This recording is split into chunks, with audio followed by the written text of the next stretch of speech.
So the job market's good, interest rates are good, inflation is good, your home prices are rising, that's the source of most people's wealth, the stock market is gaining. Can you imagine consumer confidence doing anything else but increase? What you're talking about is a willing and able buyer. Consumer spending increases. That's 2 out of every $3 this economy generates. And then that momentum is carried over with tax reform. And so what I did is I went out and I looked at other notable groups who have done the analysis, who do have tax experts. And all I look for is one thing. How much will the economy expand? And so once I get the increase in economic expansion, I can translate that broadly into construction activity. 6% of GDP is construction spending. And then once I've got construction, I can take that and apply a broad cement intensity, convert construction activity to cement consumption. That adds not only to the momentum of the economy, the momentum of construction, but also it adds to growth in cement consumption. And I looked at these. There's some disparity in terms of each group and how much they add to overall GDP. Wharton, my old affiliation, is the most pessimistic. And I tend to agree with their rationales. Overall, the average is the economy will expand by 0.2 of a point compared to if there was no tax reform. We have an impact in terms of overall GDP, $3.9 billion extra dollars in construction, and perhaps as much as 390,000 extra tons of cement. In our forecast, we have continued gains in terms of the non-residential, approaching our past cyclical peak. The growth rates will start to edge. Now this one's kind of a distorted situation going on here, because what we had is some anomalies going on in industrial.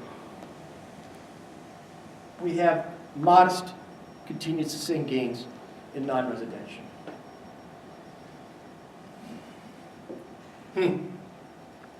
That's construction activity. And unfortunately, those modest sustained gains don't necessarily translate into cement and concrete performance. Now, we're still growing. There's no question here. But the issue is our competitive standing. And you can see since the downturn,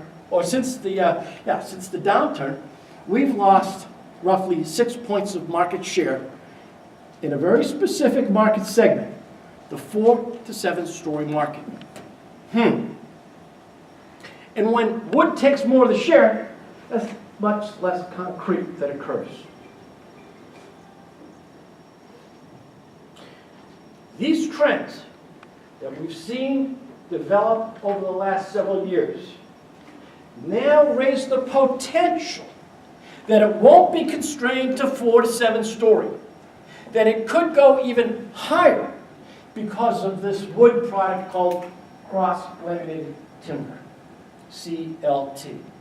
Threatens a whole new sector of our buildings market. Economy's strong. Residential will continue to grow. Non-residential is expected to continue to grow, both at moderate rates. Public will not be as big a drag as it was last year. So you're setting a situation up where, and then you have tax reform to be factored in. You're setting a situation up where it's likely that the growth accelerates in 2018. We have cement consumption growth in our 5-year forecast, in the 5th year, at 0.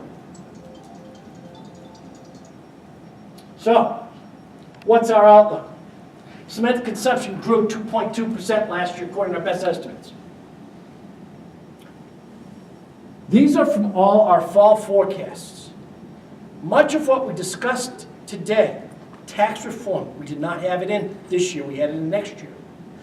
There'll be adjustments to this, but the general story is true. It accelerates. The highway program goes in, accelerates. Interest rates start to rise. There's a battle back and forth between the private and the public sector. And eventually, the private sector slows.